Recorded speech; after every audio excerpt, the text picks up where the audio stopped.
జమున గారి తరపు నుంచి వారి కుమార్తె స్రవంతి గారిని వేదిక మీదకి సాదరంగా ఆహ్వానిస్తున్నాము. ఈ గౌరవ సత్కారాన్ని అందుకోవడానికి గాను అందం అభినయంతో పాటు విజయానికి చిహ్నంగా అందరి మనసుల్లోనూ నిత్యం నిలిచిపోయినటువంటి నటీమణి జమున గారు. మిస్సమ్మ, ఇల్లరికం, గుండమ్మ కథ, భూ కైలాస్ ఇలా ఎన్నో చిత్రాలు, ఎన్నో పాత్రలు.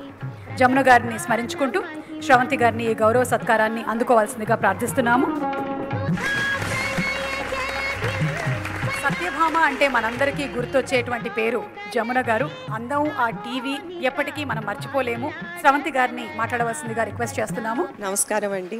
ఈరోజు సాక్షి భారతి గారు ఇంత అద్భుతమైన ప్రోగ్రామ్ పెట్టారు. It is very heart touching because ఈ సంవత్సరం సినీ రంగంకి ఇది చాలా పెద్ద లాస్. అమ్మ ఈ సంవత్సరం మొత్తము మెల్లమెల్లగా స్లో అయిపోయారు అంటున్నారు. నా కళ్ళ ముందరే ఇంతమంది వెళ్ళిపోతున్నారు, నా టైం ఎప్పుడు వస్తుందో తెలీదు అని.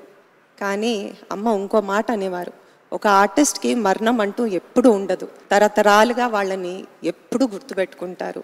So this is the greatest tribute.